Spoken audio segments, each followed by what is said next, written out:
Hi everyone! Welcome to Sulit Tech Reviews. Ito guys yung pinakaunang phone na naka-MediaTek Helio G35 na chipset at pasok na pasok din to guys for online schooling. Ito ang bagong REALME C11 na kaka-launch lang kanina. Sakto, estimated price guys na nilagay natin dito sa website last June 30, 4,990 pesos.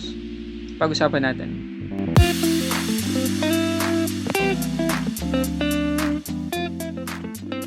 Hindi ko pala guys nasabi dun sa part 1 ng video na to yung minimum phone specs for online schooling. So ito na. 8-core processor na may 2.2 GHz na clock speed, 2GB of RAM, 32GB na storage, Android 8.1, at syempre dapat may Wi-Fi. So check natin yun guys kung pasok itong Realme C11 sa minimum specs na yan. So katulad pa rin guys ng dati, yellow pa rin yung box nitong Realme C11. Pero mas kapansin-pansin na maliit yung box niya compared sa previous models ng Realme. Makikita rin natin sa harap yung malaking C11 na text. Ang i-review natin ngayon guys ay ang 3GB of RAM with 32GB of internal storage na variant at ang color ay mint green. Unbox natin.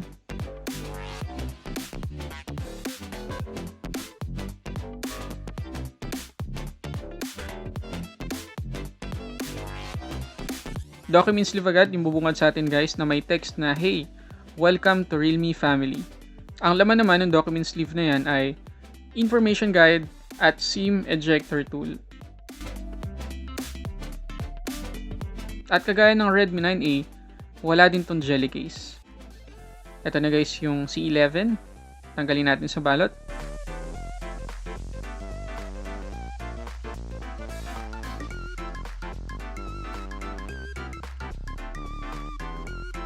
Okay guys, ang ganda nung kulay, ang ganda rin ng likod kasi texture din siya, katulad nung sa Redmi 9A. Sa ilalim naman, andyan yung micro USB cable at charging brick. Okay, so tingnan natin yun guys ang malapitan, yung design ng C11. Sa top part, wala tayong makikita, makinis na makinis.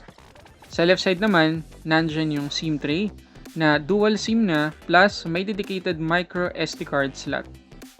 Sa right side naman, makikita natin yung volume rockers at power lock button. Sa pinakailalim naman, nandyan yung audio jack, microphone, micro USB port, at speaker grill. Sa likod ay yung modern looking na camera module with dual camera at LED flash. At lastly guys, sa harap, meron tayong selfie camera na maliit lang yung notch. At good news guys, meron tayong screen protector na nakalagay dito sa C11. Malaking puntos yan compared sa Redmi 9A na walang screen protector. Ngayon guys, opinion ko lang sa likod, yung design ng likod ng Realme C11. Katulad ng sa Redmi 9A, nagustuhan ko talaga na texture yung likod niya, hindi makinis, kaya maganda yung grip. Hindi rin madulas, hindi rin fingerprint magnet, at hindi rin smudge magnet itong C11. Nagustuhan ko tong mint green guys kasi ang lamig niya sa mata at nakadagdag sa ganda yung makinis na line na nag-uumpisa dun sa camera module pababa at may Realme branding dun sa bandang dulo. At kung hindi nyo guys type yung mint green na color, meron pang pepper gray na color ang C11.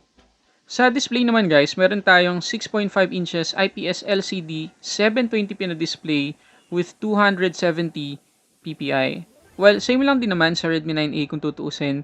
Lumamang lang ng 0.3 inches ang Redmi 9A pagdating sa size. Pero kapag tinitigan nyo guys ng malapitan itong C11, may nakikita lang akong yellowish dun sa edges ng display. Very subtle lang naman, halos hindi mo mapansin, pero I'm sure hindi ko nakita yan sa display ng Redmi 9A. Pero sa overall quality, syempre hindi naman tayo mag-expect ng malaki.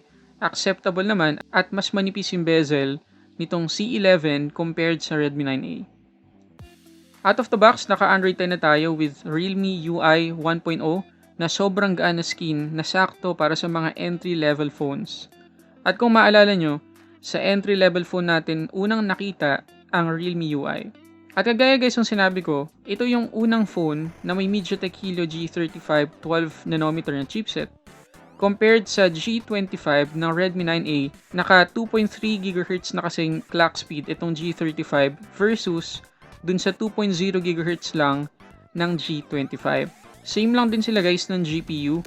PowerVR GE8320. Mas mataas lang yung GPU speed ng G35, 680 MHz.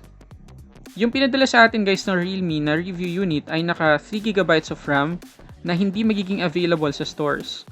2GB lang guys yung magiging available. At dahil guys naka 3GB itong unit natin, expect natin na medyo mas mataas yung makukuha nating Antutu score compared sa 2GB na variant.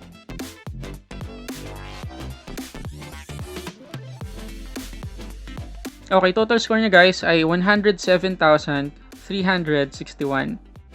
Sa games naman guys, actually na-impress ako kasi mas kaunti yung frame drop sa NBA 2K20.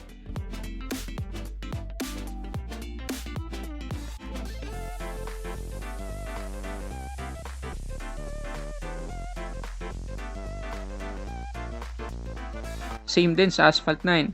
Mas kaunti din yung frame drops dito compared sa Redmi 9A.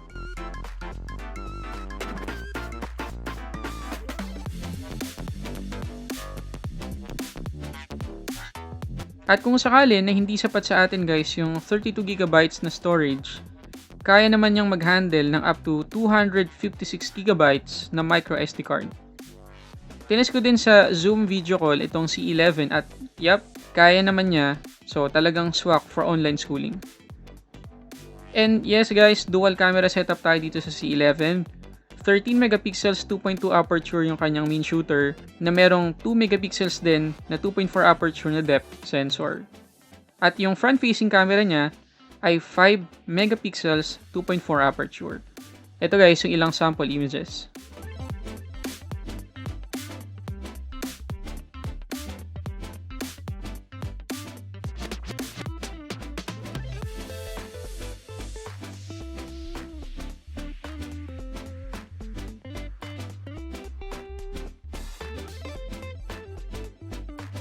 At lastly guys, sa battery, meron tayong 5,000 mAh na battery na capable sa 10 watts charging, which is malaki na yung size na yan para sa entry-level phone. Ngayon guys, para sa battery life, sinabi ng Realme sa test nila na aabot ng 31.95 hours ang battery life ng C11 pagdating sa phone call, 21.61 hours naman pagdating sa offline video playback, 169.85 hours naman pagdating sa offline music playback, at 19.11 hours pagdating sa YouTube video playback.